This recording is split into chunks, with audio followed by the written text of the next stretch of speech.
evening.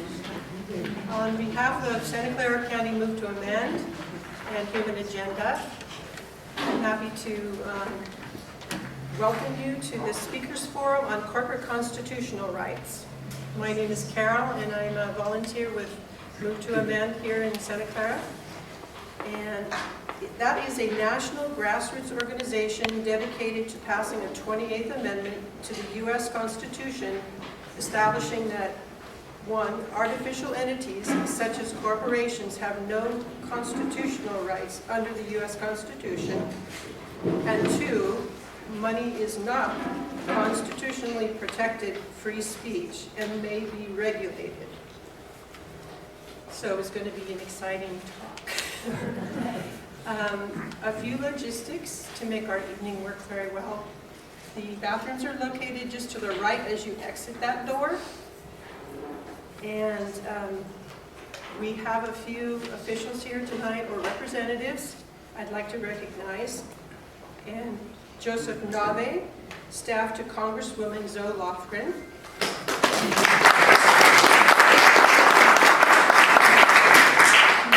Virginia Holt, member of the Board of Directors of the Santa Clara County Open Space Authority.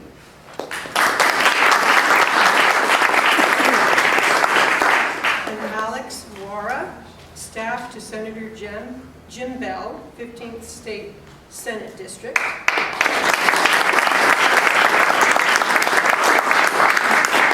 Brian Carr from the Sierra Club.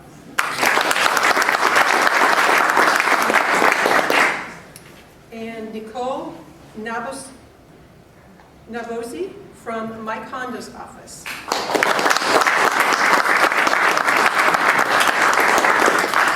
We have one more in the back, Andre Makapedlock from Wykowski's office.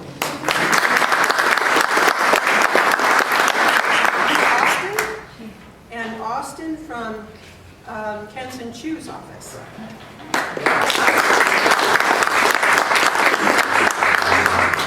Is there any other official or organization? Yeah.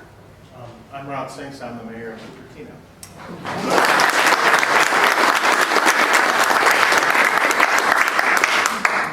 So you'll have an opportunity to ask a question later. We have cards that you can write on, and we'll distribute those kind of as needed. You know, you'll raise your hand later. So we are fortunate to have tonight as our moderator Professor David Yosefan, Santa Clara University Law School. He received his law degree from Harvard Law School, teaches business law and related courses, and is published in the areas of corporate governance and social responsibility. He will introduce our other speakers tonight. Thank you.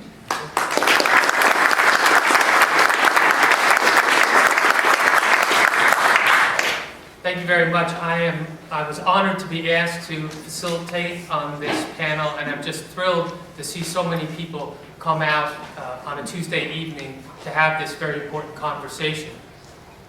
We are gathered here this evening in an act of civil society.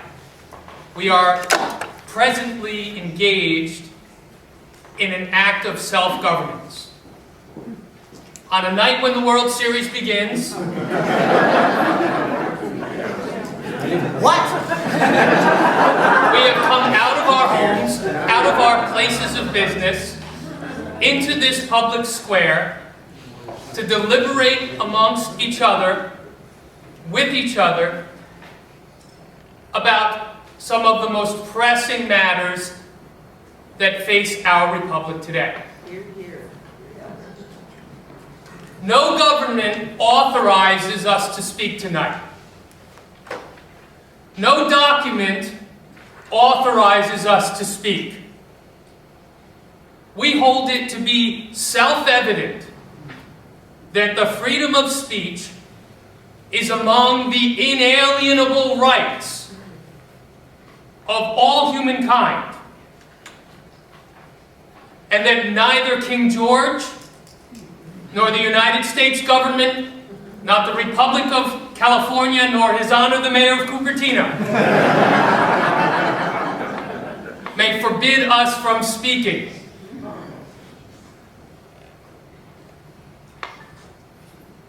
Not legitimately. And so we are gathered to query and explore the principled limitations of that legitimacy and to understand the question, or to confront the question, whether that inalienable right does extend, should extend, must extend, or may not extend to corporations. Now, no good and powerful idea was ever more easily made weak and powerless, flaccid, than by being allowed to roam free without confrontation with equally powerful ideas. The surest way to embolden our arguments, to ensure that the rightness of our opinions, is to insist that they be confronted with the most coherent, powerful, passionately argued opposition. And so as moderator tonight, I invite heat. When you invite heat, you risk producing smoke. But unless you are willing to have heat, you cannot have light. So let us risk having heat that we might create light and find our way forward through this most difficult of social problems confronting our republic today.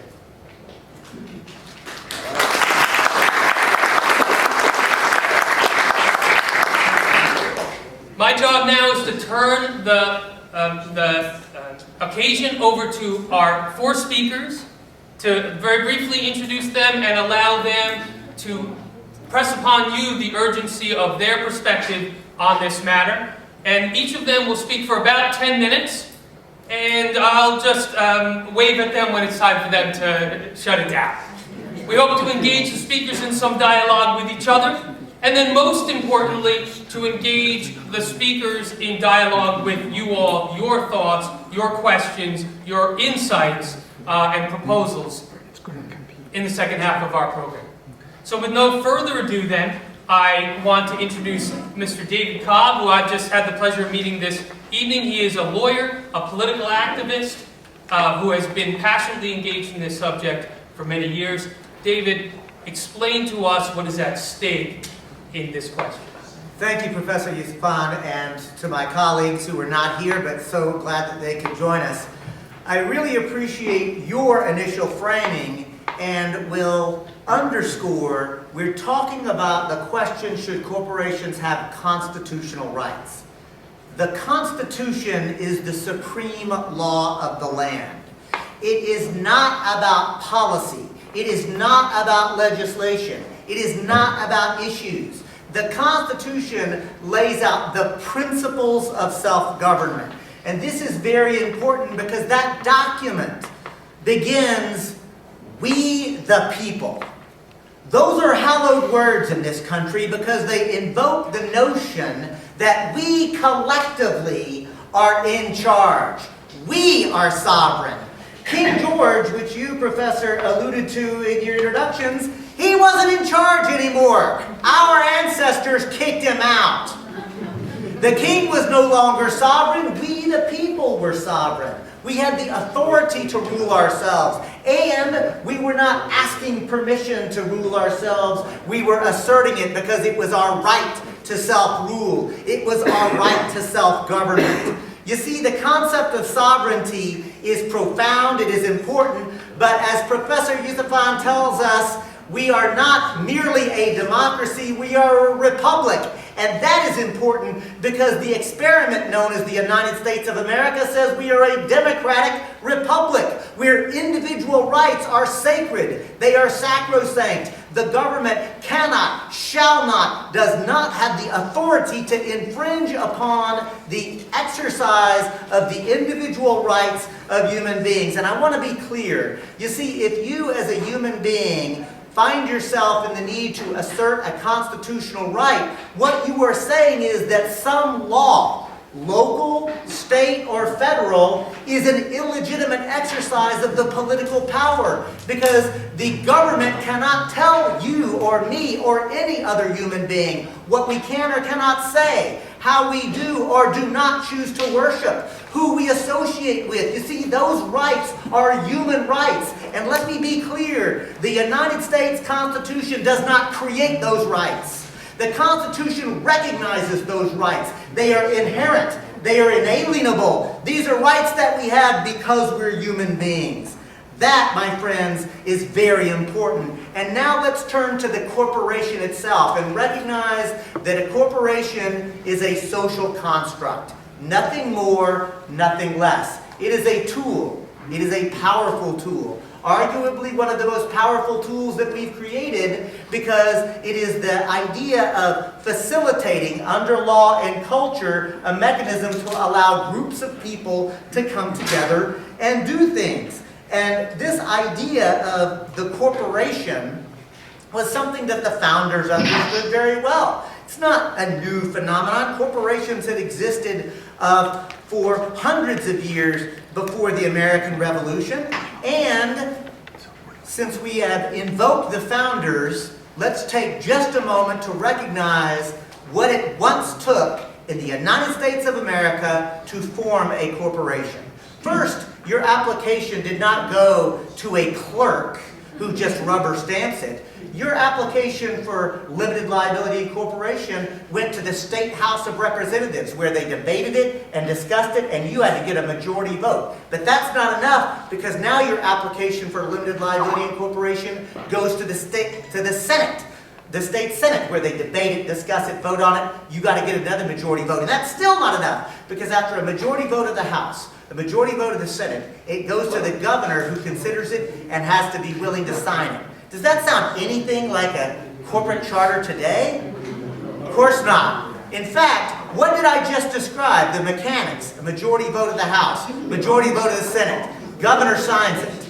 Law. The founders of this country understood that the very creation of a corporation was a political act. A corporation is what it is under law, because the state chartering process is a political process. But remember this, we have already established that your individual rights are not subject to the political process. Rights, constitutional rights, are different than statutory rights or privileges under law. Corporations do have rights that are statutory. They have privileges that are established under law. They do not have inherent inalienable rights, because they are not human beings. They do not have a heart or a mind or a conscience or any. In fact, I like how that great jurist with whom I often found disagreement, Professor and then Supreme Court Justice William Rehnquist, who said, the creation and the fabrication of corporate constitutional rights strains the, and this is a quote, strains the rationale beyond the breaking point. To ascribe to such artificial entities an intellect or mind or freedom of conscience is to confuse metaphor with reality. At the end of the day, we have to understand that the assertion that corporations have constitutional rights is actually outside the boundaries of the founders' vision of a democratic republic.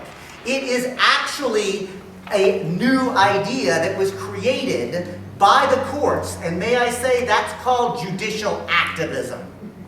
That is where the courts have created a concept that cannot be found within the four corners of the document known as the United States Constitution. You see, move to amend, and I dare say free speech for people, are pro-business. We are pro-commerce. There is a role, and a very important role, for these powerful tools known as corporations to exist. However, the concept of constitutional rights belongs to living, breathing human beings. And that includes David Cobb, Angela Davis, Rush Limbaugh, and everything in between. Corporations are artificial entities. They can do powerful and important things, but to ascribe constitutional rights confuses the concept. At the end of the day, whether one is liberal or conservative, moderate, Republican, Democrat, Libertarian, or Green, I think that Americans agree that we're supposed to have a democratic Republican form of government. We, the people, can debate policy issues, but the principles of self-government are sacred and sacrosanct. When the court creates a doctrine like corporate constitutional rights, it is our right, and in fact, I assert it is our duty to correct the court, just the way we did when the court told us that women are not people with constitutional rights, as they did in Minor versus Happersett, just as they did when they told us that no black man has any rights that a white man is bound to respect, as they did in the Dred Scott decision, just as they incorrectly told us that Jim Crow segregation laws do not violate separate but equal. You see, every time that the court has made such a profound, incorrect assertion about rights, we, the people, have the right and the responsibility to correct the court. And that is what we are doing at Move to Amend. Thank you.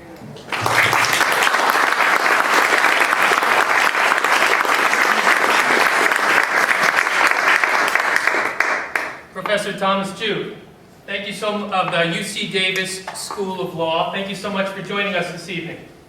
Thanks for the invitation. Thanks for the opportunity to talk about this. It's a very important issue, and I really like the opportunity to speak to some real people and not just fellow law professors.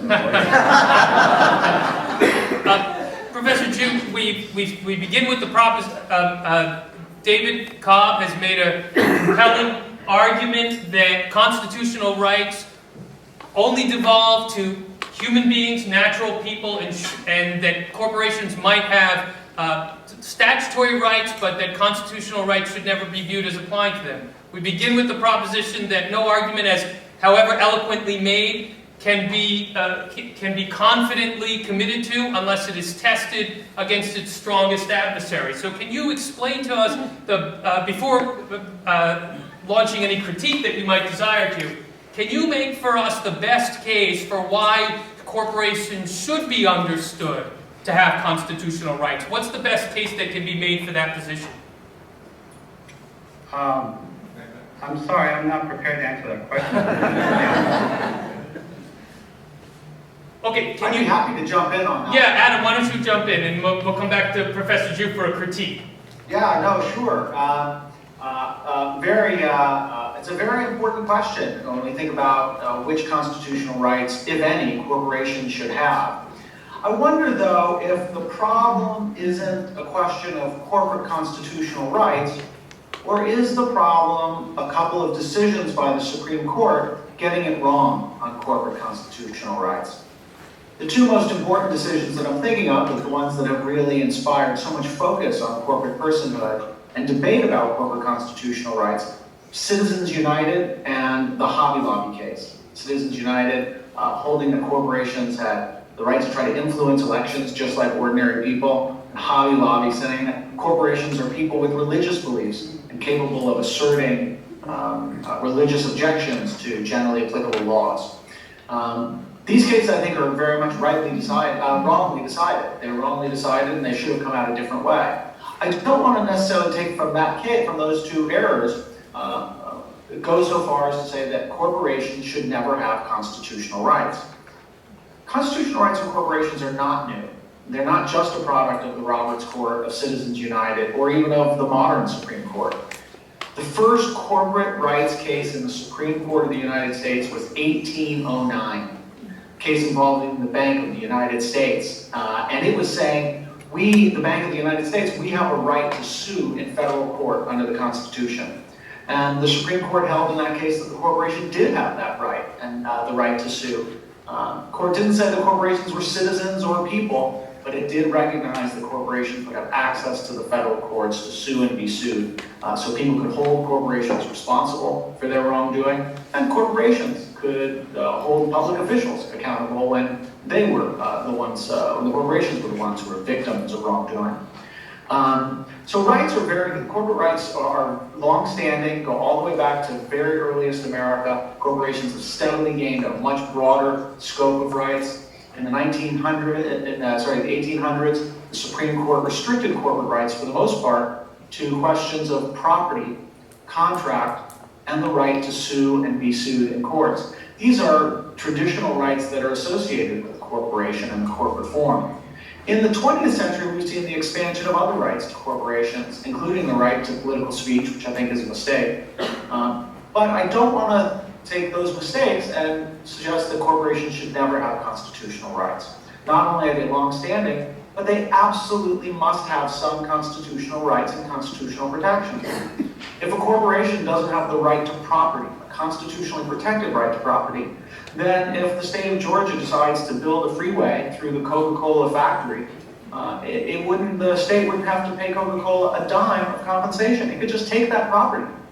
That can't be the right answer. If Coca-Cola does something wrong in its process and needs to be criminally prosecuted, presumably Coca-Cola would have the right to due process of law, have the right to counsel by an attorney. We wouldn't allow the government to come in and seize all the assets of Coca-Cola as a criminal punishment without giving Coca-Cola due process of law guaranteed under the Constitution. We wouldn't, in the end of the day, really want to take all free speech rights away from corporations. Newspapers, of course, are formed as corporations. All businesses like to advertise and reach their own shareholders or talk to their own members. If we're going to say corporations have no constitutional rights, it becomes very difficult to protect the rights of newspapers like the New York Times that are really essential to critiquing our government. But that said, I think that there are some Supreme Court decisions that have gone wrong. I'm not sure that the answer to those decisions is not changing the composition of the court, the direction of the court, rather than eliminating constitutional rights entirely, which I think is a step too far. Professor Winkler, is there a principled way to distinguish the New York Times case, where we might understand the urgency of protecting the free speech rights of the New York Times or similar operations from the rights of a Coca-Cola, like you just described, which rights that you alluded to, if it's socially useful to protect their property interests, we could do it through statute. Is there a principled way of distinguishing the New York Times on the one hand from the Coca-Cola Corporation on the other? Well, I'll just say something briefly, and then I'll turn it over to John, who I think has very eloquently developed a nice answer to this, which I think is a very difficult question. I think we absolutely have to be able to distinguish, for instance, media corporations from other kinds of corporations, and recognize that media corporations have a freedom of the press that would be broader than an ordinary business corporation like Exxon or Mobil. I think that's a common sense, long-standing, traditional distinction that we've made. But I would turn it over to John because John has worked very much on trying to solve what is a very difficult issue in the question of corporate constitutional rights. Okay, John Bonifaz, can you introduce yourself briefly and then follow up on Professor Winkler's invitation?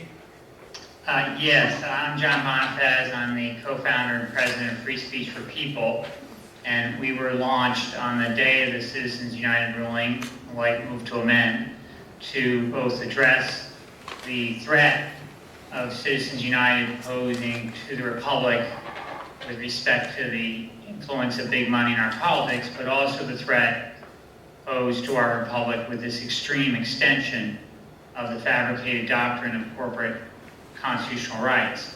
I certainly agree with Professor Winkler that the court got it wrong in that case, but where I would disagree is the suggestion that this is somehow being defined as a couple of court rulings at the Supreme Court level that got it wrong, rather than a serious and direct threat to the Republic, as David so eloquently stated at the outset.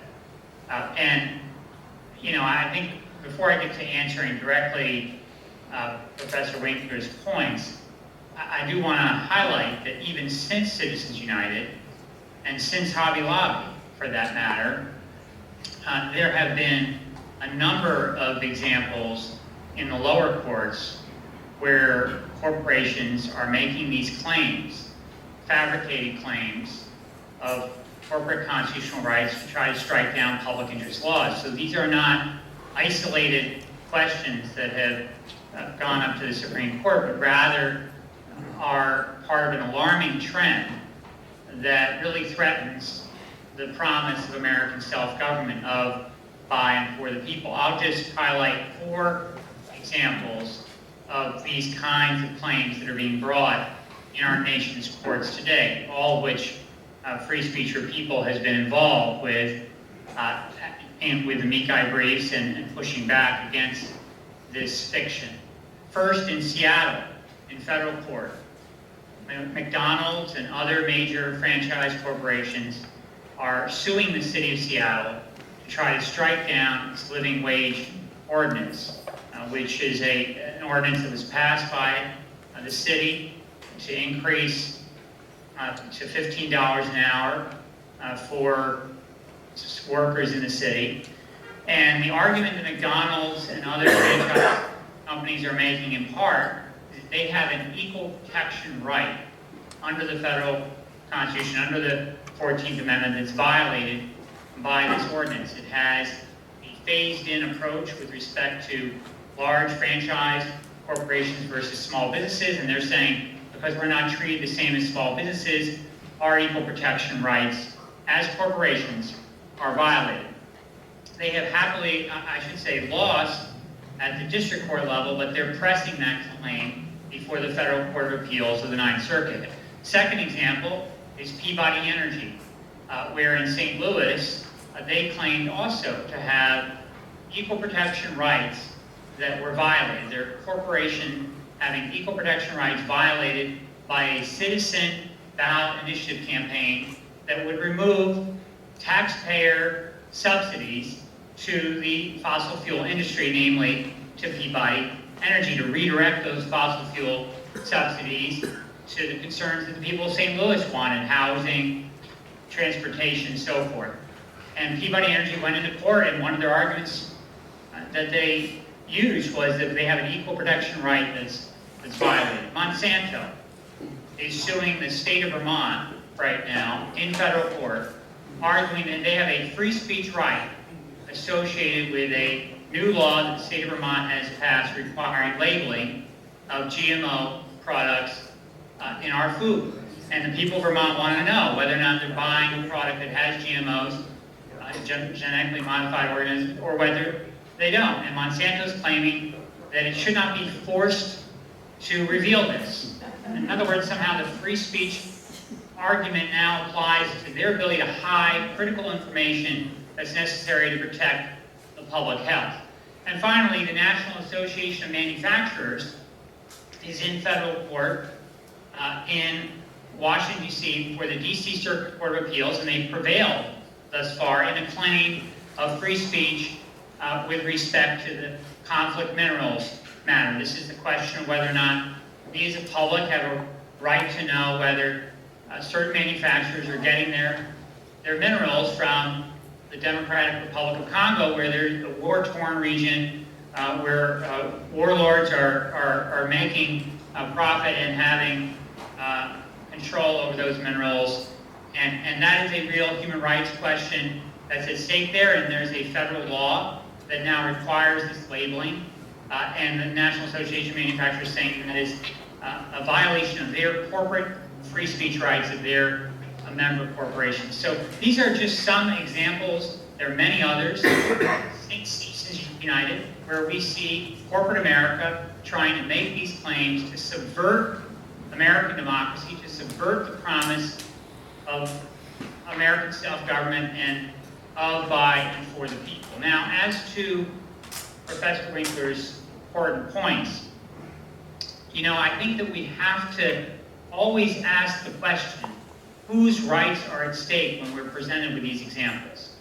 So, in the case of the New York Times, there are editors, there are reporters, there are writers, there are readers, all of whom who have individual constitutional rights at stake. And the New York Times can have associational standing to represent their reporters and their editors and show up in court, but we do not need to assign constitutional rights to artificial creatures of the state in order to protect the rights of we, the people, as individuals. In other examples, with respect to property rights, we have to ask, are there shareholders that are involved? Are the owners of the corporation involved? Are the employees impacted in any way? I think what has happened here is we've distorted what the Constitution is supposed to be about. Again, coming back to David's opening remarks, the Constitution is supposed to be about we, the people. Not we, the people, and we, the corporations. Not we, the people, and some corporations. No, it's we, the people. And what has happened here as a result of this fabricated doctrine, that yes, has existed for quite some time, but has gained new currency under the First Amendment. But, Professor Waco is right. It was a doctrine that came long ago and actually became dormant after being resurrected under the Equal Protection Clause, became dormant during the New Deal era. But then Lewis Powell, a corporate attorney who became elevated to the U.S. Supreme Court, famously wrote the Powell memo that never was supposed to see the light of day for the U.S. Chamber of Commerce. He became Justice Lewis Powell, and he became an architect of this corporate speech doctrine, which has led us on the path to Citizens United. But ultimately, this is a fabricated doctrine, has no place in our Constitution. And we absolutely must go down the road of enacting the 28th Amendment that makes it clear that it is we the people, not we the corporations, and that people, not corporations, shall govern in America.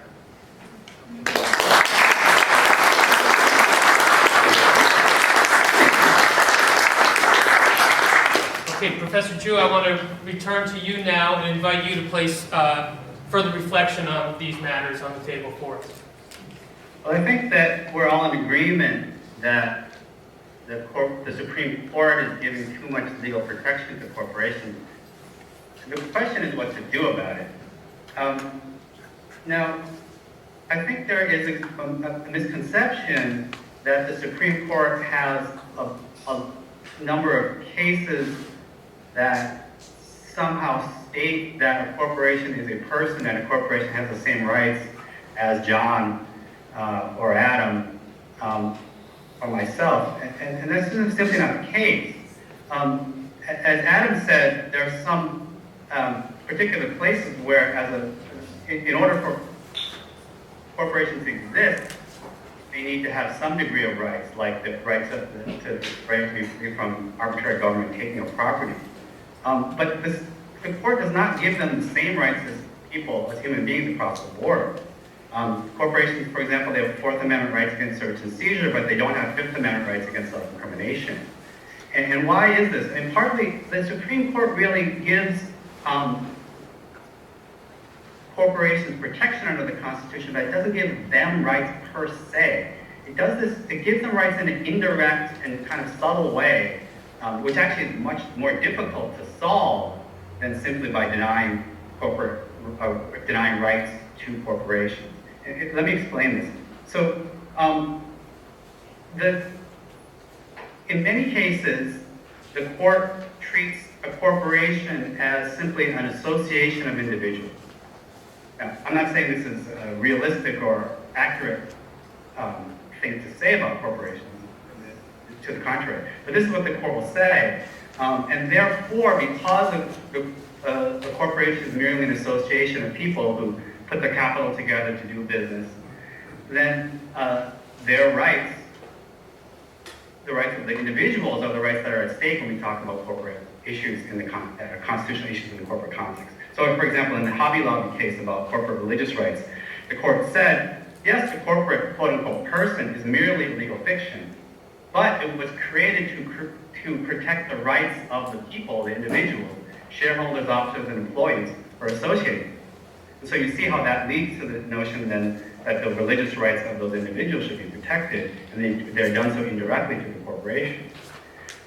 In the free speech context, the court has an even more complicated indirect way of using individual people's rights. The First Amendment doesn't have the word person in it, doesn't have the word right in it. The First Amendment speech clause says, Congress shall make no law abridging the freedom of speech. The Supreme Court has said that there's a so-called listener's rights theory of the First Amendment. That the one reason that the court and the Constitution protect speech is not to protect the rights of the person who's speaking, but to protect the rights of the public who listens to it. And there you see how that theory then doesn't require corporations to have any free speech rights. It doesn't require corporations to have the same rights as an individual to come up with an excuse to defend corporate speech through the First Amendment. In Citizens United, the court never said corporations have a right to free speech. They never said corporations are persons. Let me say that again. In Citizens United, the court never said corporations have the right to free speech. What they said was that corporate political spending must be protected in order to protect voters' First Amendment rights to receive political information. I don't necessarily agree with that, but I'm saying this is what the court said. So they did not assert that corporations have the rights of human beings. They're much more.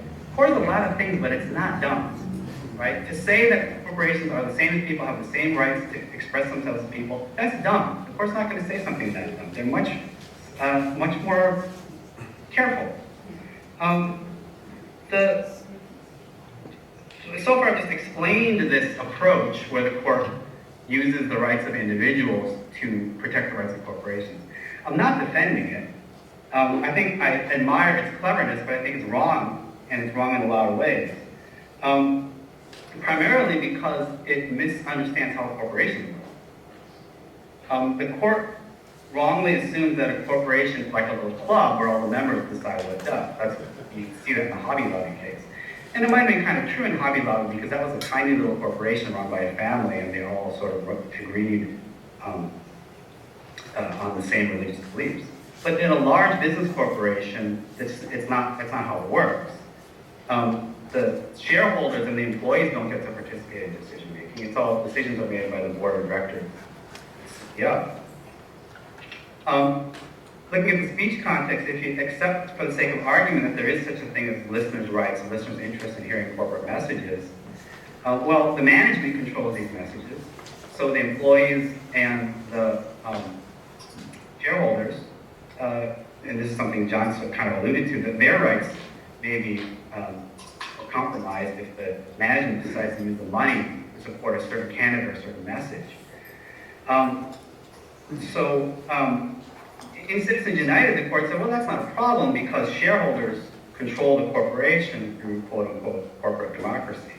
That's just if you own shares in a corporation, you know you don't control the corporation. And it doesn't even mention the rights of employees, right? Employees don't have even less of a voting right than shareholders do. Even if you believe that the First Amendment should protect listeners' rights, restrictions on corporate speech may be justified in order to protect the shareholders and the employees. So what I'm getting at here is that yes, the court does protect corporations, but it doesn't do it by giving them rights and making them corporate or constitutional actors the way it's being. And that, in fact, makes it more difficult to correct the course that the court is on. I think what you have to do is then think more about what Adam was saying and think about the specific ways in which courts protect corporations and go at those one at a time rather than a blanket approach isn't going to do anything because the court has been too clever to actually say that corporations have the rights of individuals. So for example, a constitutional amendment that said it is permissible to regulate corporate political contributions. That you have to go directly at it in that kind of manner rather than in a more abstract approach of saying corporations don't have constitutional rights. Professor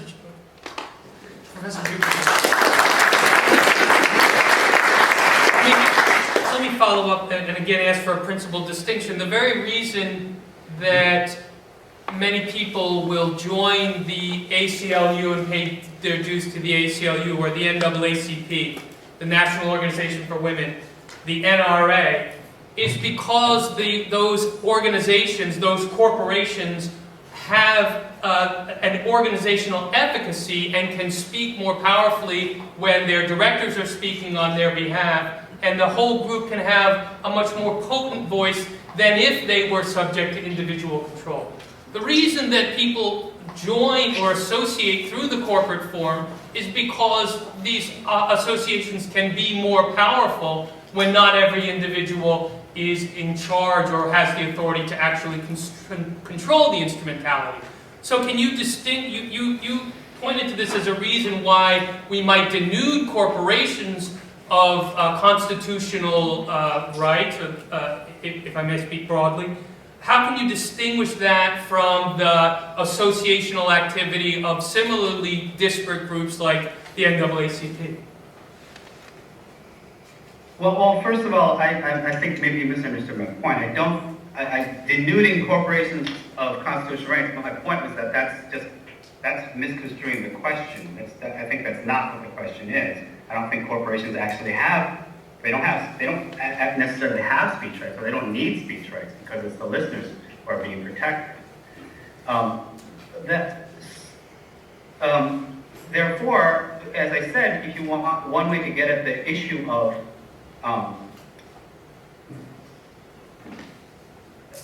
corporate speech, or corporate speech in terms of political spending, is to have a constitutional amendment that permits, and this is the Democracy for All amendment.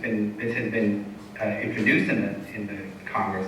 Says this basically, that there should be it should be constitutional for Congress to pass regulations for artificial entities that are different from entities than from humans.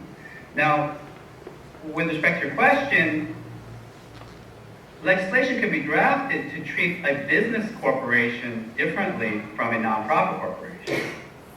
And this is a fundamental problem in the constitutional jurisprudence about corporations. They never distinguish between nonprofit corporations and business corporations. Citizens United was actually about a nonprofit political organization, but all they said in the opinion was corporation, corporation, corporation. They even talked about shareholders in the opinion, but the corporation at issue in the case didn't have shareholders, a nonprofit. So really they should be considered as different kinds of entities. And as you said, the reason people join the NAACP is to use the power of the organization for speech purposes and for political purposes. That's not why someone buys shares in Coca-Cola. That's not why someone buys shares in Apple. And therefore, those organizations should be treated differently. I think you need to protect the interest that you were talking about, people's interest in associating in order to have a stronger political voice. But doing that does not require protecting the business corporation, because that's not why people associate with business corporations. Now, Dr. Johnson said that only a blockhead ever wrote except for money. The reporters of the New York Times are writing for money, and those who write books, at least in significant measure, are motivated by money. Let's get David let's get David back in. Is the for-profit non-profit distinction a plausible way of drawing the line between what kinds of activity should have the freedom of speech and which should not? Professor, let's be clear. Under law already, the distinction between for-profits and non-profits is discussed, debated. In fact, they should be. In fact, I'm sorry? Not in constitutional free speech law. Right, so if you'll let me, we'll lay it out. The for-profit and the non-profit are already treated differently legislatively, because that's the appropriate realm of what these artificial entities should do or not do. That's where the distinctions are to be drawn. With all due respect, this concept that on the one hand the court is clever enough not to do this, but somehow is too stupid to misunderstand what a corporation really does, I think that's what's missing the point, Professor. I mean, at the end of the day, the question really is, do the inherent and alienable rights acknowledged by the Constitution apply to these artificial entities or not. And so the distinction around, I want to be clear, nonprofit corporations do not possess nor do they need constitutional rights to do their work. John Bonifaz was absolutely correct when he pointed out the associational rights or standing as lawyers understand. Let's remember, and you know very well, Professor Yusma, the NAACP versus Alabama case, which is seminal in this matter.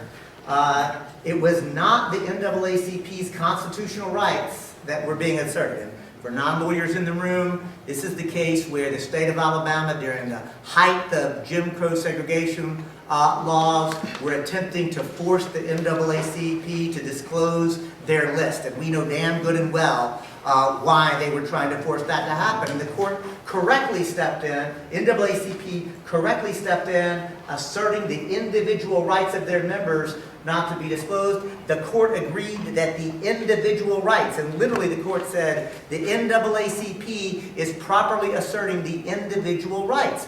Nonprofits, when they are acting on behalf of the individual rights of their members, are asserting the individual rights of their members. It's not because the nonprofit somehow has been created into something new and different. It is still nothing more than a construct. Nothing more, nothing less. But now I'm sorry, I think you didn't understand what I said.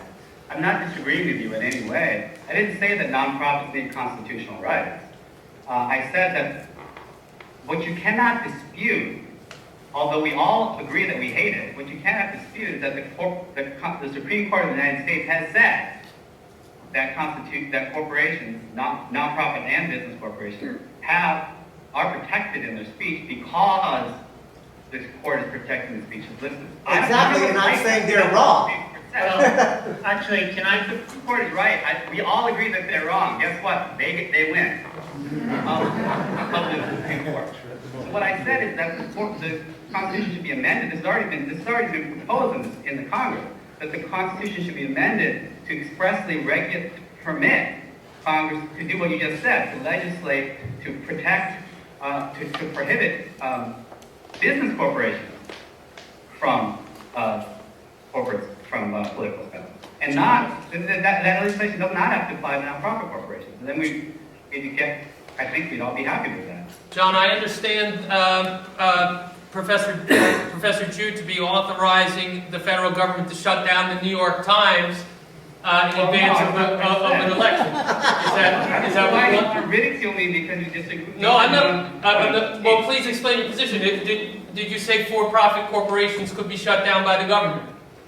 No, I said that you could have a regulation of campaign spending. Okay, Yeah, but campaign expenditure. Can I jump in here? Campaign spending is not the same as editorials that you write in the New York Times. Oh, they're not. It's like campaign spending. So, Okay. Can I just jump Please, in go here ahead. though, I do feel like we've got to start with some basic, just accepting where we disagree here. Because Professor Chu, Tom, wants to say that really, this was about listener rights. The Supreme Court majority in Citizens United never said corporations have political speech rights. And that's one view of the ruling. Another way to understand the ruling is to figure out how some of the dissenters viewed it, right? So this was a 5-4 decision. This was not 9-0. And certainly very smart justices who happened to be in a dissent didn't see this ruling as merely a listener's rights ruling. Justice Stevens, in his eloquent dissent, made clear that we have to address who are the speakers if there are listeners that are hearing this so-called speech. Who are the speakers? And in this case, obviously, Citizens United is a corporation. The question that the court actually transformed from a technical campaign finance matter into a charter for corporate power was to take this nonprofit Citizens United argument around why they should be able to air this movie on Hillary Clinton and the ads around the movie, and now focused on whether they should sweep away all this precedent, barring corporate money in elections. And in doing so, Justice Stevens, in his dissent, found this to be contrary to what the First Amendment was about and where the court had been on this. And in fact, he said in his dissent, the framers took it as a given that corporations could be comprehensively regulated in the service of the public welfare. Unlike our colleagues, meaning his colleagues on this court, they had little trouble distinguishing corporations from human beings. And when they constitutionalized the right to free speech in the First Amendment, it was the free speech of individual Americans that they had in mind. So starting from the basics, we can try to, assume here that the majority was acting in earnest here and just wanted to claim listener rights, or we could actually look more, further into this and see that actually the dissenters in this looked at what the majority was doing is actually painting corporations as people with free speech, political speech rights. So I don't think we can get off so easy saying, well, really, the court never said this, there's no evidence that they ever said this. There is plenty of evidence, and it's in the dissents, first of all. And then if you go further, it's in the actual majority opinion when they talk all about listeners with the obvious point there have to be speakers for it. Now, Justice Kennedy said in the majority, when he defined corporations, this is another area where, frankly, I'm not going to, use the label stupid, but I do think there's a fair amount of ignorance here in that ruling when the claim is that corporations are simply associations of people. We know that's not true. We know that corporations are state-created entities. We can, all of us, in this forum tonight, can decide we want to set up an association to save San Jose. And we don't have to seek a charter from the state of California to be a corporation. We can just do that and be a voluntary, unincorporated association of people. That's a very different group than if we go to the Secretary of State of California, if we charter ourselves as a California corporation, we then get privileges from the state that the unincorporated association does not have. So when Justice Kennedy says simply that corporations are merely associations of people, either he knew full well that was not accurate in the way to define a corporation, or he was somehow ignorant of corporate law, which I don't really believe, and was painting it wrongly so. Either way, it's actually not an accurate description of what corporations are. So this is, I think, these are some basic disagreements that we have as to what happened in Citizens United, which get to the larger point, which is if we see this as a rogue kind of doctrine that is claiming corporations have constitutional rights that were never intended by the framers, then we see the threat posed to the republic. If somehow we define this as, well, there is no threat because really this is just listener rights, then it's a whole other way of arguing it, which I disagree with. Well, I didn't say it's not a threat. It's an enormous threat. I'm saying that you have to understand what the threat is. The threat does not there was an enormous threat to us because corporations are protected by the Constitution.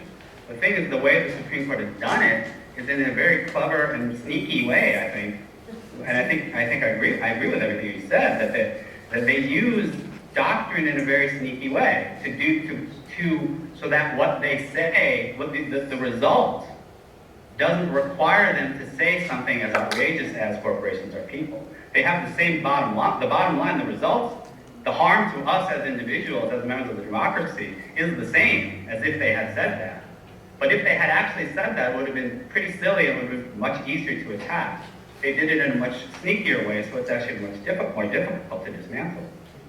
Okay, I want to begin to transition our panel, not quite yet, but begin to transition to a conversation with those who've gathered here tonight. I want to give Professor Winkler a moment to respond to the other panelists to wrap up this portion of it, and then hear from the group who can have conversation with the panelists. Professor Jew, I do just want to say most humbly that my intention was by no means to ridicule your proposition, but rather to run up against it, to test its vitality, and ridicule was the furthest from my heart, from my mind. So with that, Professor Winkler, could you continue with your or did you want to respond to what any of the panelists have to say?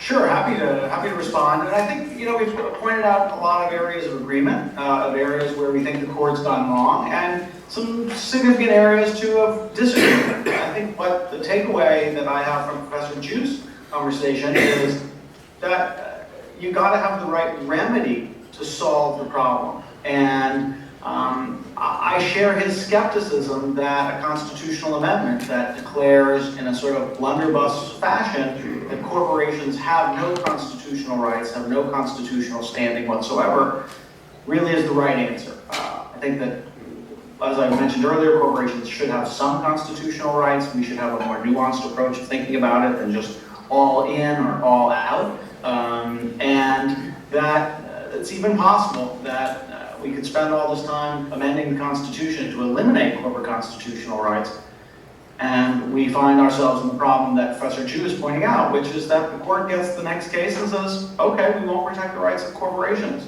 We'll protect the rights of the shareholders. And the corporation as an association has associational standing to protect the rights of shareholders.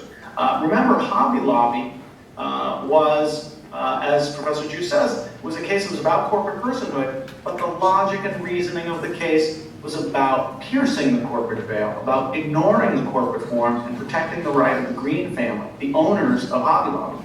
The court said that Hobby Lobby gets an exemption from Obamacare's requirement that healthcare coverage include birth control. Hobby Lobby gets an exemption because otherwise it offends the Greens' religious beliefs.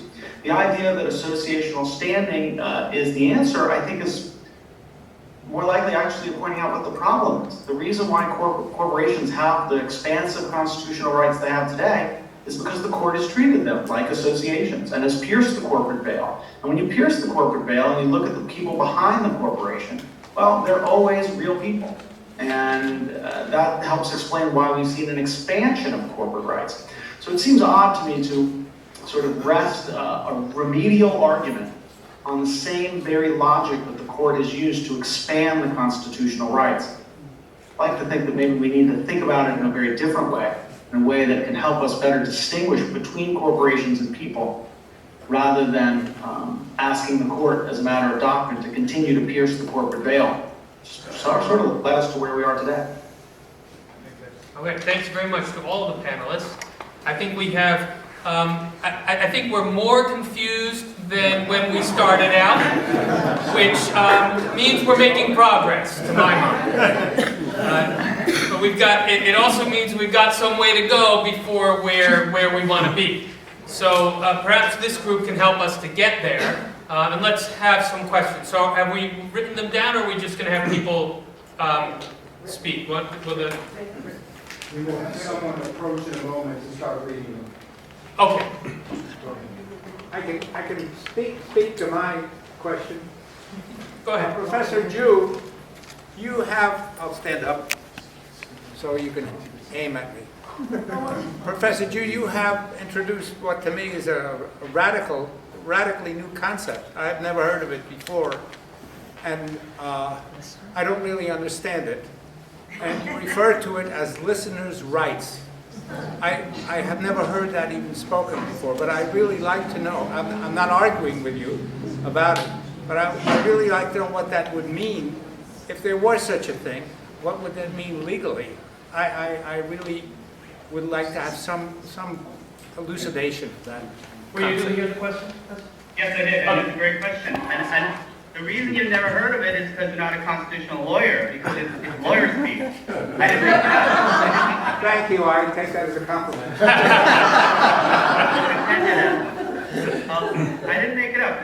The Supreme Court made it up. The Supreme Court has talked about listeners' rights, listeners' interests in many cases. I think it is kind of silly, because what it does is it allows the court to avoid the question that John was saying is the real question. Who's the damn speaker here?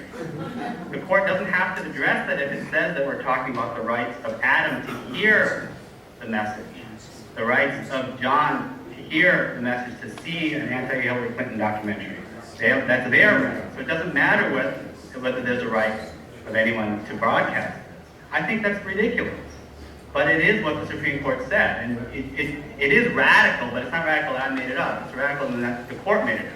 I think the court actually started it with some good intentions back in the 60s. There were some cases that involved leftist propaganda, and the court didn't want to go out and say that, and particularly propaganda that came from abroad. So the court didn't want to say that a Russian political organization had the right to send pro-communist political material to the United States. So they focused on the right of persons in the United States to hear political views, to prevent the censorship. But you see how that can be twisted and become, quite unfortunately, what we have today, where the court can talk about Adam's right to hear, when what it's really doing, as John said, is protecting corporations' ability to speak. I want to respect the organizer's format, which is to receive questions by card. So I'm going to defer to that process. I'm Harriet, so I've been a volunteer with Move to Amend for a while. Can you hear me? No. Shout it out. So I have some questions.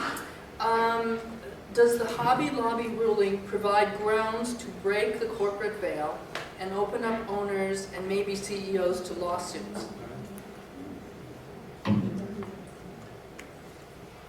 I'll jump on that. I think not, although I think you're right in your intuition that the logic of the Hobby Lobby decision should open up the owners of enterprise to more responsibilities. Let's face it, one of the reasons why people form corporations is to gain protection for their personal assets, to gain the cover and security of the corporate veil. Limited liability, they don't lose the money they invest. It's a very important protection that's helped spur an incredible amount of economic development in the United States. It's a great principle. But the court has ignored the corporate form and the distinct corporate legal status in its constitutional rulings. One of the most interesting briefs, I think, in the Hobby Lobby case was filed by a bunch of corporate law professors who were critics of the expanding rights of corporations. And they didn't want Hobby Lobby to be gaining religious freedom rights. And the argument they made was that actually what we should do is treat corporations like people. And what that meant was that we should recognize that corporations have their own independent legal standing in the law. They are distinct legal entities. They have the rights that are appropriate for that entity and no rights that are others.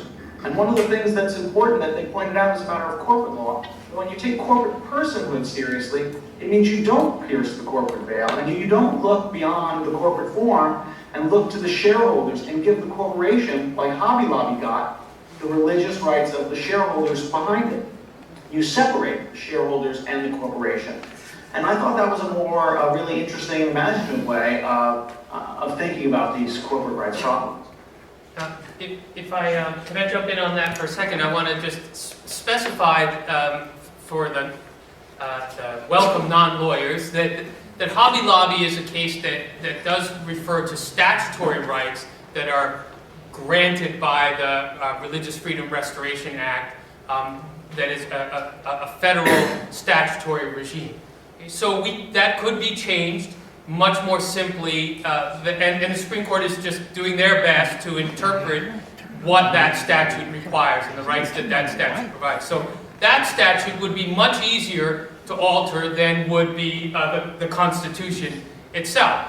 But then you're still confronted with the principal distinction problem that I've been trying to return to in this conversation, because I frankly am genuinely perplexed by it myself, and am looking for guidance. You know, because if you want to,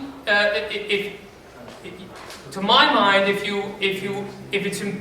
it's principled to you to refuse to allow Hobby Lobby to claim religious freedoms under a federal statute and exemptions for religious principle under that statute, then you've got to explain why it's legitimate for you to force a Jewish deli to provide food for its customers in a way that the state of California requires it to produce, but that is contrary to the rules of kosher. you've got to explain why the state of California or the federal government could force a Muslim store owner to have lottery machines in his or her bodega in a manner that contravenes their sincerely held religious beliefs that gambling is unpious.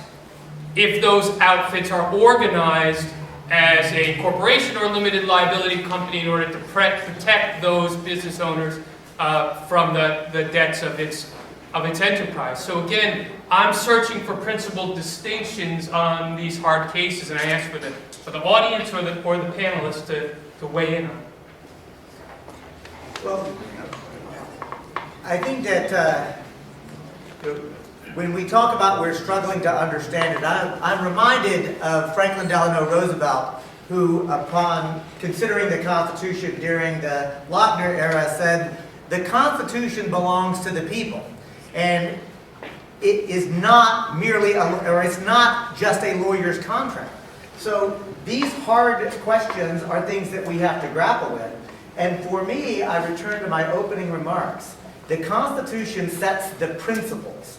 And almost all of these disputes are going to have to be resolved through a political process where we, the people, grapple with one another, as we're doing now. I'm reminded of Larry Kramer, the professor and then dean, and I think now he's gone on to other greater and bigger things. But in the book, The People Themselves, he reminds us that popular constitutionalism is actually our birthright.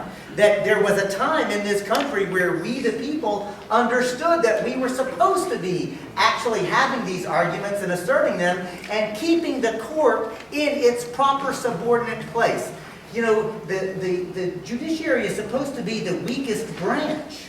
And yet today we have allowed them to basically assert what the principles are willy-nilly, and we're left to flummox behind them. So honestly, Professor, I appreciate that you're pushing us to think about that. And at the end of the day, at Move to Amend, what we're saying is these are political questions that need to be hashed out through the political process. And that the Constitution describes principles, and the artificial entity known as a corporation is what we, the people, will say it will be through our legislative process. And they simply don't have constitutional rights, period.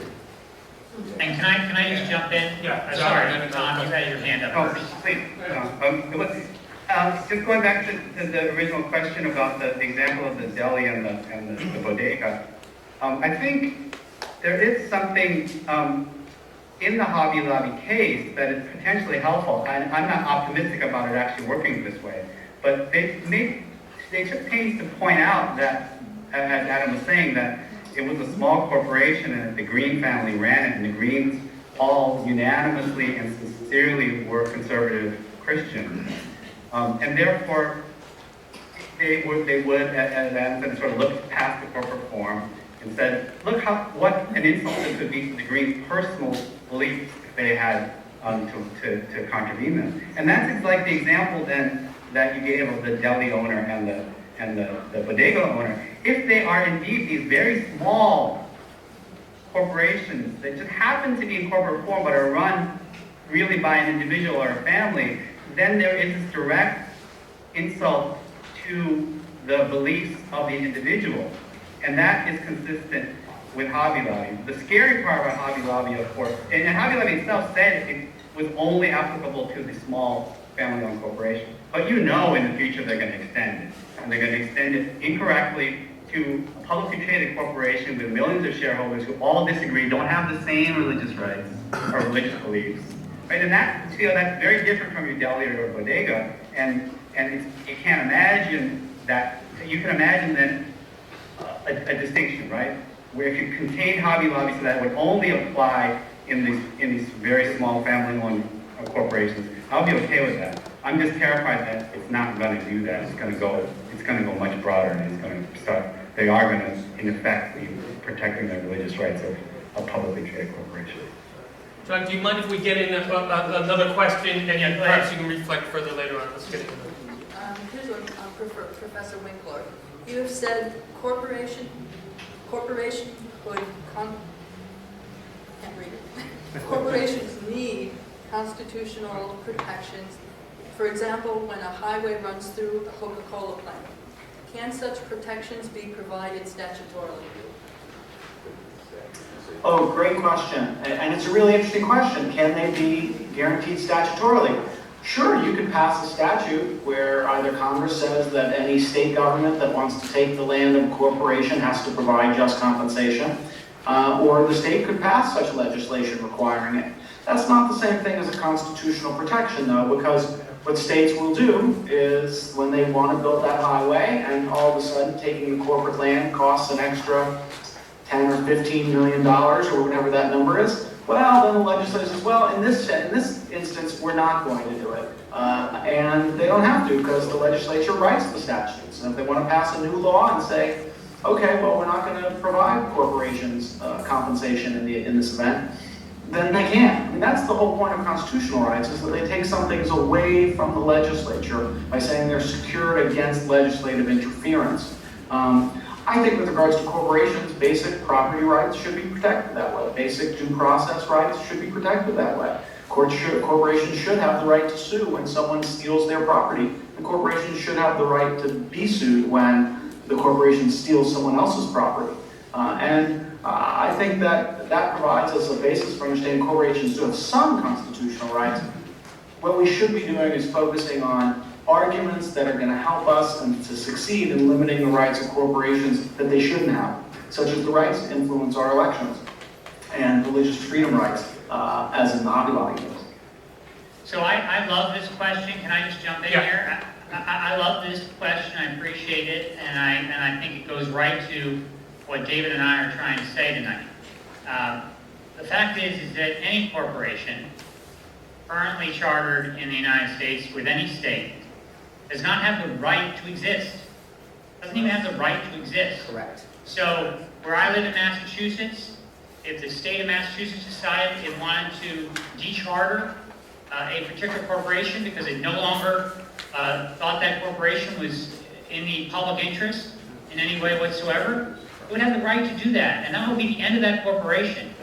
Now, certainly there's processes set up for dechartering and so forth, but at the bottom line, the charter of the corporation is given by the state. It is not something that it inherently has the right to. So if we extend the property-taking analogy that Adam put forward with respect to Coca-Cola, and we can understand that if we want to decharter Coca-Cola, we can. If we want to eliminate the Coca-Cola Corporation, we can, as people in the state where it's chartered, probably Delaware. I haven't looked that up, but that is where many of the biggest corporations are chartered. So I really think we have to move away from this idea that these artificial entities of the state somehow should be seen as having political rights under the Constitution like we the people. We do need to govern over corporations with statutes. That's exactly right. From the questioner's standpoint, we have to engage in governing over corporations, and we have to assign certain privileges over corporations. So limited liability protection, as Adam pointed out, is something that corporations want in order to do business.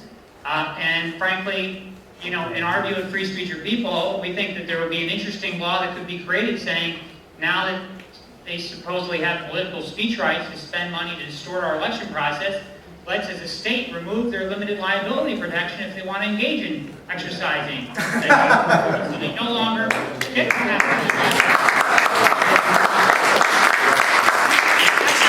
We can do that if any state has the guts to do it. We could actually do that. And then we'd like to see how many corporations chartered in that state or doing business in that state would actually try to influence the elections in that state, knowing that they no longer have limited liability protection, right?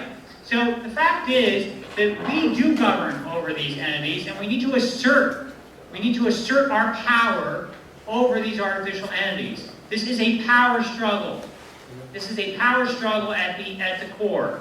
And the question is, who is going to govern in this nation? Is it we the people or we the corporations? And when it comes to Hobby Lobby, in that case, ultimately it was a statutorily decided case. It was not under, thankfully, under the First Amendment where the court ruled. I agree with Tom that the court may be headed in that direction to find it under the First Amendment. But at this point, it's a statutorily decided ruling. And therefore, you know, if Congress wants to change that statute, it can. If it wants to expand that statute, it can. But what that means is fundamentally different than the Constitution, because it means that we, the people, created this statute. We can change it. We can amend it. That's very, very different. Very, very different from saying that the supreme law of the land that has political rights for we, the people, now gets to be assigned to artificial creatures of the state and somehow get equal footing with we, the people, and then get a corporate veto, essentially, over us. A corporate veto over our living wage laws, over our Monsanto, you know, over our GMO labeling laws. I still do not understand, with all the claims that can get made about, you know, the so-called individual rights that might be at stake. It may be, very well be, that after this amendment gets enacted, which I believe it will, in due course, after this amendment gets enacted, that there are some shareholder claims that get made, or individual rights claims get made. You know what, that's the point. If there are individual rights that can be found in a specific case, then let's go ahead and decide that way. But I don't know what that individual right is in Monsanto's claim, that we don't have the right to know whether GMOs are in our food. What's that individual right? What's that individual right in McDonald's claim that living wage law somehow violates a corporate equal protection right? These are not individual rights, and there's no individual right that can be found. And that's what this amendment would do. It would make clear that we, the people, rule in America.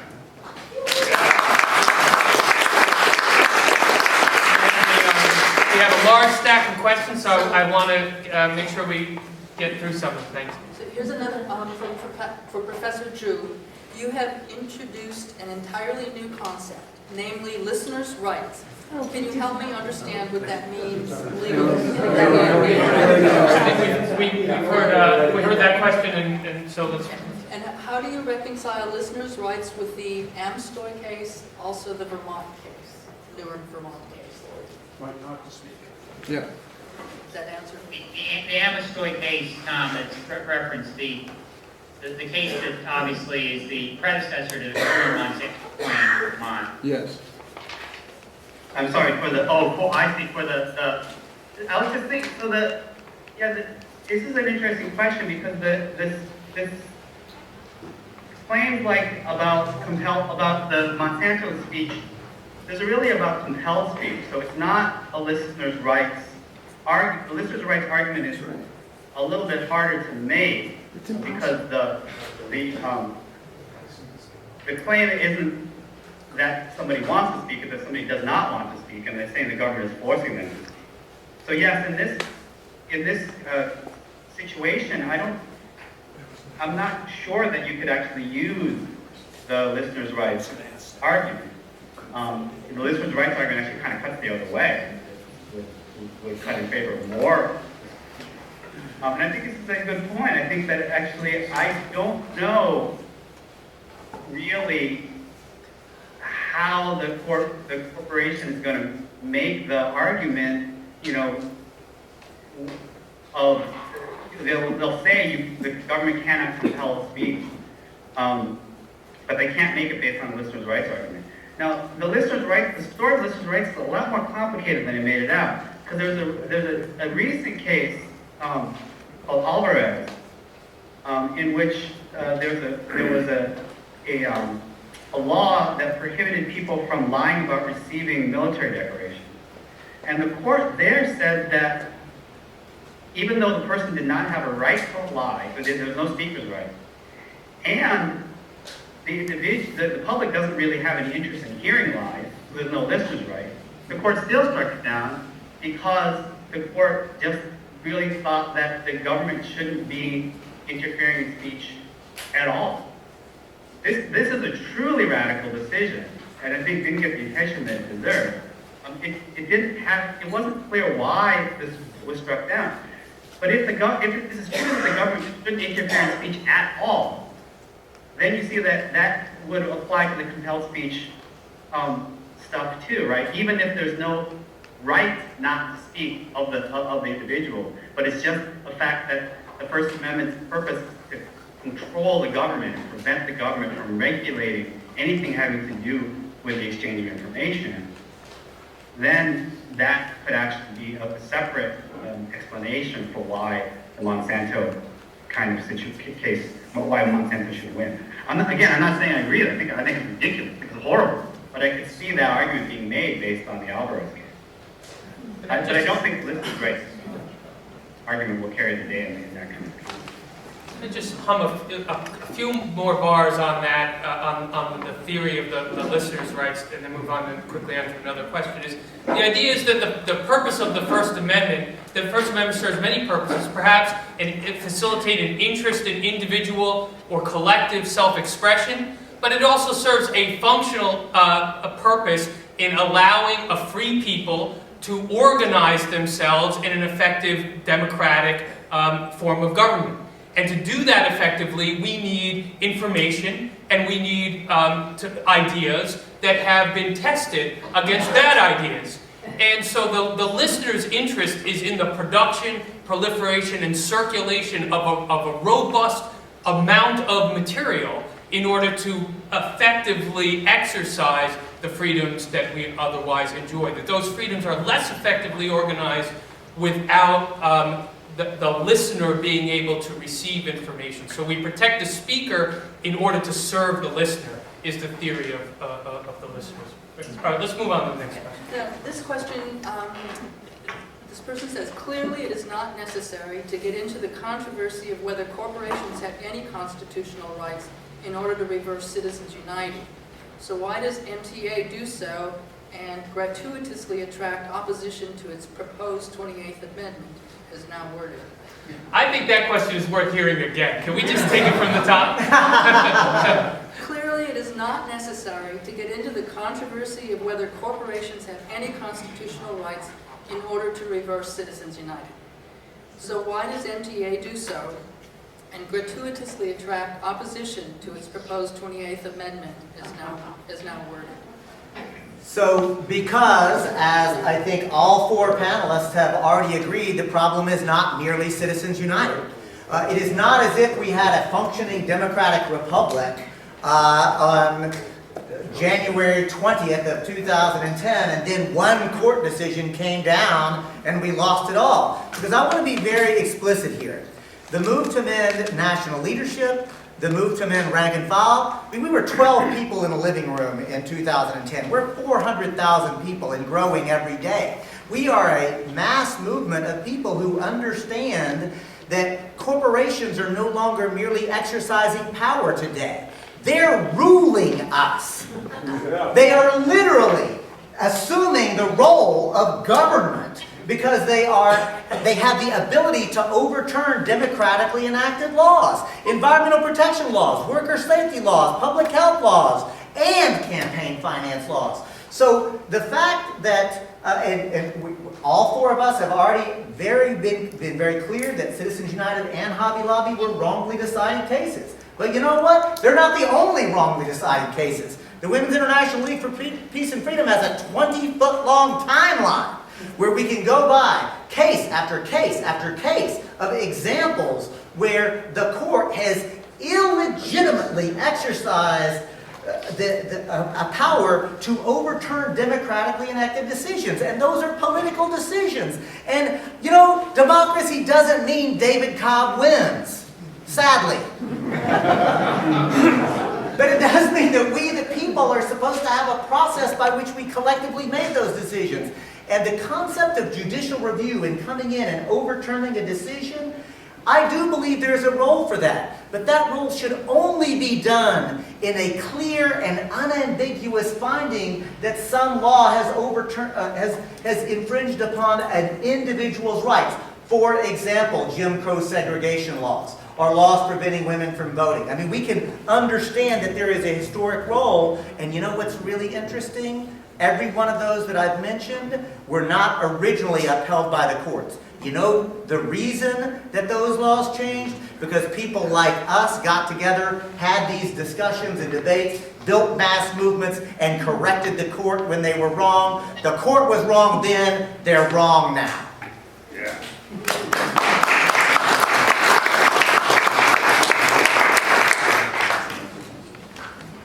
Want to weigh in on that? Is there a narrow solution that's plausible to Citizens United, or is the broad reform that the amendment of this organization proposes the necessary pursuit?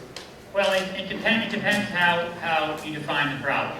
Right. It really does. If you focus narrowly on Citizens United as being a ruling that unleashed unlimited corporate money in our political process, and that's what you think is the real problem here, then you don't need to overturn the fabricated doctrine of corporate constitutional rights. If, on the other hand, you believe, as we do at Free Speech for People, sharing Move to Amend's view on this, that there are two central problems to Citizens United. One is the unlimited money in our elections that distorts the political process, but two is this dangerous fiction of corporate constitutional rights, then overturning simply Citizens United will not address that problem. And further, I should say, overturning simply Citizens United to get corporate money out of the process does not solve the problem of the wealth primary, the process of individual billionaires and millionaires dominating our political process. So both of these problems out of Citizens United are larger than Citizens United itself. They're about serious threats to the Republic that need to be addressed with the amendment process. There's three questions here that I think are slightly different takes on the same question. So my concern is that the proposed amendment would not dilute the distorting impact of exceptional wealth. Another is, how should the issue of dark money and unlimited money be addressed? And then this is another way of looking at it. Short of a constitutional amendment, what should we do to limit the oversized power of corporate and political speech? Can you repeat the first part? I didn't hear the first of the three questions. My concern is that the proposed amendment would not dilute the distorting impact of exceptional wealth. Would not dilute the distorting impact of Exceptional wealth. wealth. Can I jump in? Yeah, please, Sure. Adam. I thought to address this. Yeah. So, no, that's a very good question, and it does kind of highlight that for many people, Citizens United is just a stand-in, a symbol, if you will, of a political system in which money has become the chief operating medium. And we feel that our elections are being bought.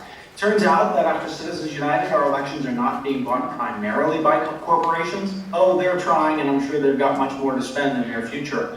But our elections are being bought by super wealthy individuals who will not be affected by the move to amend Free Speech for People amendment. That's not a criticism of the amendment. No amendment can do everything.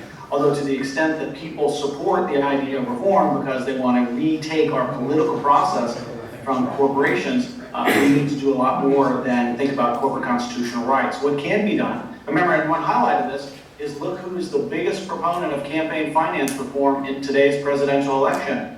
It's Donald Trump, right? He wants people to give back the money to the super PACs, wants to eliminate the dark money. Why? Because he doesn't need it.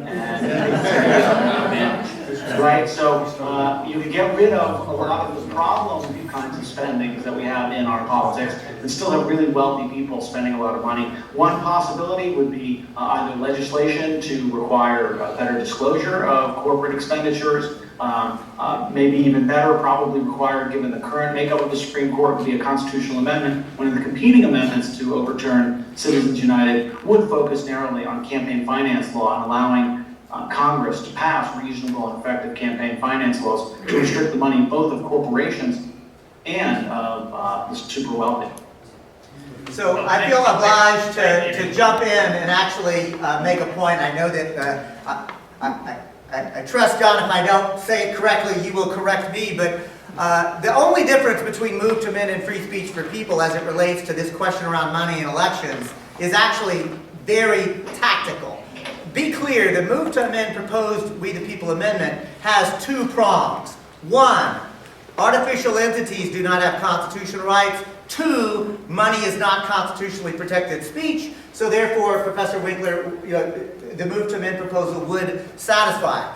In addition, Free Speech for People agrees conceptually with both of those things. They believe you do it with two amendments. So they have two two amendments that they're proposing. And I want to be very clear that I absolutely support the language, because the Free Speech for People proposals would affect the same thing that the We the People amendment supported by Move to Men. We disagree that you do them separately, but we both agree, Professor Winkler, that we must address both of those doctrines. Absolutely. Absolutely. Absolutely. I agree completely on that. We need to address both. And they're not competing amendments, they're complementary amendments. They're Well said. on Well separate said. tracks. Well said. Okay. This question, didn't this whole notion of corporate personhood stem from the head note, the clerk in the Santa Clara County versus Southern Pacific case, and that head note has been interpreted as precedent in subsequent rulings? I don't think that's correct. I don't think that's correct as a historical matter. I don't think it really matters. I mean, there's subsequent, the head note, what she's referring to is there was the sixth case that the opinion wasn't at all about corporate rights. The opinion was actually about a state tax law matter. But the lower court had been argued as a corporate rights case. And the lower court had held for corporate, had recognized 14th Amendment rights for corporations and said they were persons. And so in the head note, the Supreme Court says, this is not a thing. Corporations are recognized as quote-unquote persons under the 14th Amendment. But we're going to talk about the state tax law issues to decide this case. Now the question is, wait a minute, did Professor Ju just say that the court doesn't call them persons? Well, if you look at the lower court case that was referred to in the head note, the lower court said corporations are persons under the 14th Amendment because they are simply groups of individual persons who have 14th Amendment rights. And then later Supreme Court cases explicitly said this. There's a whole bunch of cases later in the 1800s that where the Supreme Court specifically said corporations have the rights of quote-unquote persons under the 14th Amendment because they are groups of individual persons under the 14th Amendment. And as I said, I don't think that's correct because individual persons don't actually run corporations like a little club. But that's what the Supreme Court said. So the Supreme Court personhood doctrine comes, as I said, from this mistaken notion that a corporation is just a group of individual people. But it doesn't actually depend on any one single case because there are multiple different cases where the court said it. This discussion has been all about the rights of corporations. Shouldn't at least equal time be given to the rights lost by people when corporate rights are given precedence? Yes. Next question. Well, let me say a word about that this goes back to fundamental views of the First Amendment, that the justices who decide Citizens United have this view of the First Amendment that more speech is always better, and this is again the sort of listener's rights perspective, which is that how could it hurt to have more speech? If you don't like what Citizens United has to say about Hillary, say something else about Hillary. And that the solution to bad speech or misleading speech is always more speech. And that is a hallowed tradition of thinking about the First Amendment, but it is not realistic in the sense that it does not take account of the fact that we human beings are not unlimited creatures.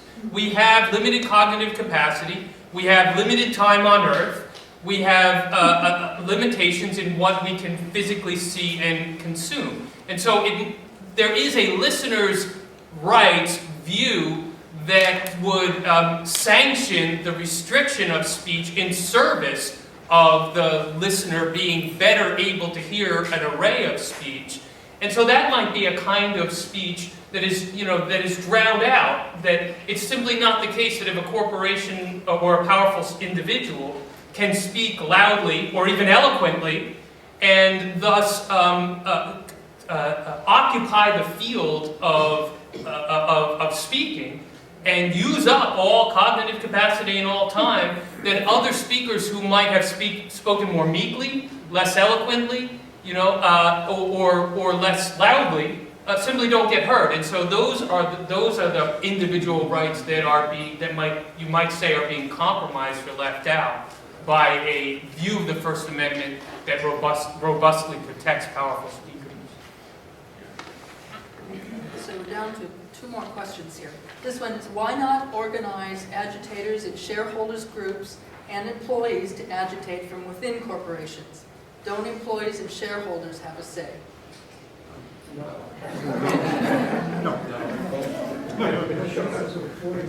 So, I guess as somebody who considers myself not an activist but an engaged citizen who happens to have a law degree, I'll take a crack at that question and say it this way. I think that we, the people, should be using every tool available to us to create a functioning democratic republic. I think that we should be engaging at the local, state, and federal level legislatively. I think the amendment process is something that we should critically be doing. I myself have been arrested at shareholders meetings at ExxonMobil, exercising nonviolent civil disobedience as a way to actually try to assert and affect change. So I really do believe in using all the tools available. And the reason that I have put my shoulder to the wheel and put so much of my time into the amendment process is because of my belief and my understanding that it is the supreme law of the land. And if we are going to actually facilitate the creation of a just, democratic, ecologically sustainable, free society, we're going to have a constitution that actually recognizes those rights, and the court has illegitimately interpreted that document, and it's supposed to be our document, not theirs. I think it is important to use, as Mr. Cobb just said, to use every available tool, and I think shareholder activism is a potential tool, but it's not a very strong tool. Right. So that's why you do need the law. You need the might of the state to come down with both feet on this, because if you think of what do shareholders really want, I mean, the vast majority of shareholders want to make money. They're not that interested in it's a minority of people of do-gooders like Mr. Cobb who are going to use their shareholder power to try to make the world a better place as opposed to try to make more money. So I think to fix these things, shareholder activism alone just isn't enough, even though it can be helpful. There's one more question for Professor Ju, which we've sort of talked about it a little bit, but given the Supreme Court's sneaky ruling, how best to make change to achieve goals of stopping corporate moves in the political arena? Well, sorry, was there more to the question? That's it. So again, I think, like John said, it depends how you define the problem. I guess more of a pessimist, less of an idealist than Mr. Cobb or John, and I would like to would think about taking small steps. And so, for example, to have the part of the MTA amendment or the separate amendment of that John Free Speech for People suggests, to say that money is not speech. Or separately, the other thing that I talked about that has been discussed about having separate regulation of artificial entities' participation in the political process.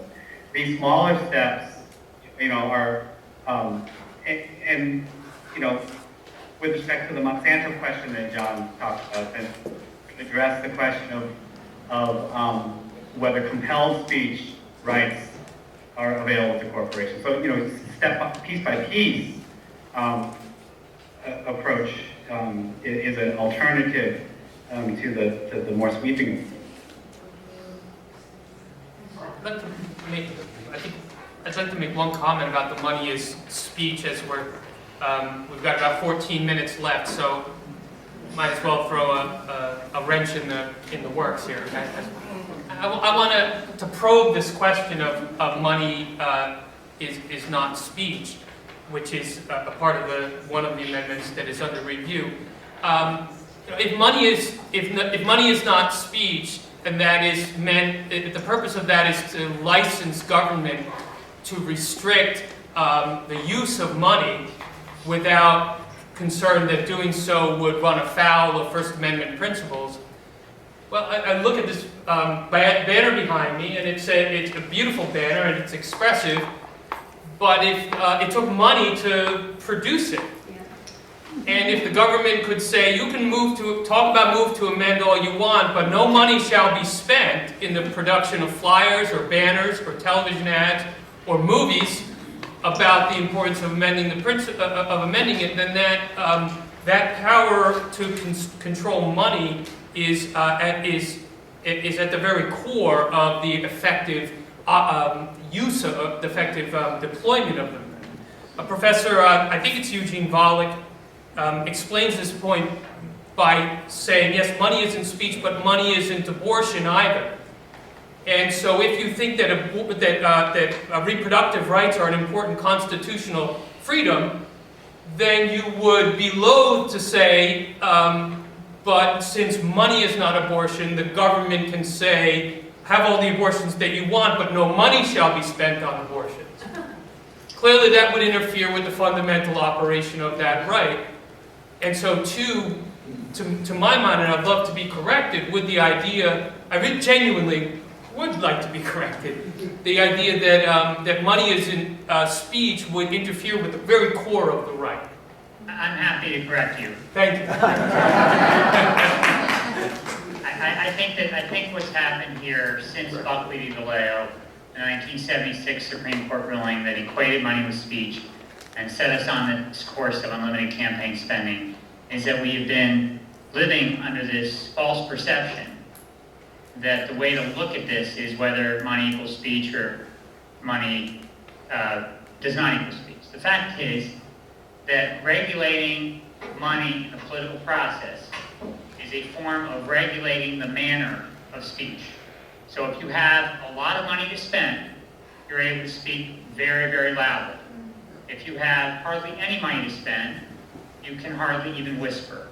We regulate the manner of speech, the time of speech, the place of speech all the time. It must be reasonable under the court's jurisprudence in this area, but we do it all the time. So for example, you cannot stand right at the polling booth where somebody's voting to urge them to vote for X candidate or Y candidate. You have to stand outside the polling place, a certain distance from the door, and that is considered to be a reasonable regulation on the place of speech. It's not on speech itself, it's on the place of speech. Similarly, in Kovacs v. Cooper, a 1949 Supreme Court ruling, the court made it clear that you could not, in fact, take your sound truck, in this case it was a Union sound truck, and go down every street and drown out everybody else's speech. That there was no First Amendment right to drown out others' speech. The ordinance at stake in that case, the Trenton, New Jersey ordinance that limited the use of the sound truck down every 3rd Street, was upheld by the U.S. Supreme Court on the grounds that it was a reasonable regulation on the manner of speech. So no one has the right under the First Amendment to drown out other people's speech. Yet what has happened under Buckley v. Vallejo and the cases that have followed is when it comes to campaign money, campaign finance, political money in the political process, we somehow have tossed aside that whole area of jurisprudence on reasonable regulation of time, place, and manner of speech, and we now have equated money with speech and somehow said that you can spend unlimited amounts of money no matter what. And that has effectively allowed the very rich in our society and now corporate entities to drown out the ordinary citizen speech of those who do not have large sums of money. We need to return to that basic idea that no one has the right to drown out other people's speech, and that we can in fact regulate on a reasonable level the manner, time, place of speech. And that is what the We the People amendment that Move to Amend is pushing for, and the Democracy for All amendment as one of the amendments that we're pushing for. That's what effectively would allow for states and Congress to set reasonable regulations on the manner of speech so that we have a level playing field, and that no matter how rich or poor you may be, you are treated equally in the political process. And so, as John said,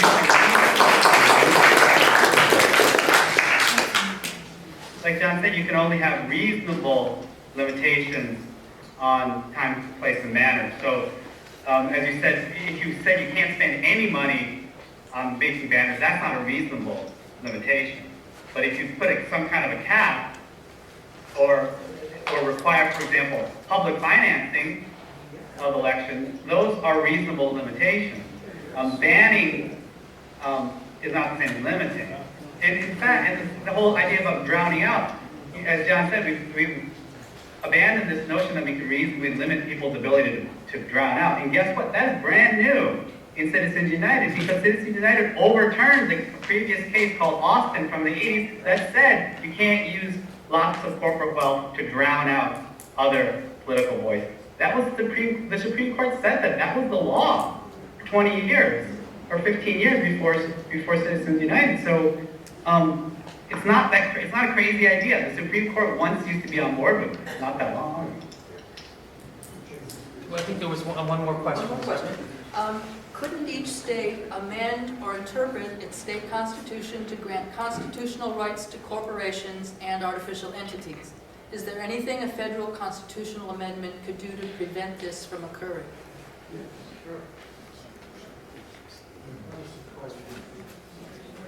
Professor Winkler, you want to weigh in on that one? Well, I don't think that anything in the current amendments would prevent a state from interpreting its own state constitution or providing as its own matter of statutory legislation expanded rights for corporations within that state. I could be wrong about the scope of the amendments, but that's my understanding of their scope. And you know, I would imagine that most states probably wouldn't try to increase the rights for corporations. There might be a few who would be opposed to this constitutional amendment. But nonetheless, I do think that, you know, even having this debate, there's going to be those states probably and those political forces that want to protect corporations. But one of the things that's unusual about this debate is that the ideas and the principles do cross the usual red state, blue state boundaries. That opposition to corporate free speech rights to influence elections is very broad. Citizens United case is opposed by overwhelming majorities in red states and blue states. And that gives me hope that if we are going to go the route of a constitutional amendment, there might be really a political will there to build on so that we can have a successful process to amend the Constitution. And even if we don't, a very important and educational discussion that hopefully will lead more states to take seriously their ability to restrict corporations than many states currently do. I think if we've come to the close of our questions, I'm going to turn it over to the organizers to close out the session, but I just want to say a word of thanks to the panelists and to the crowd.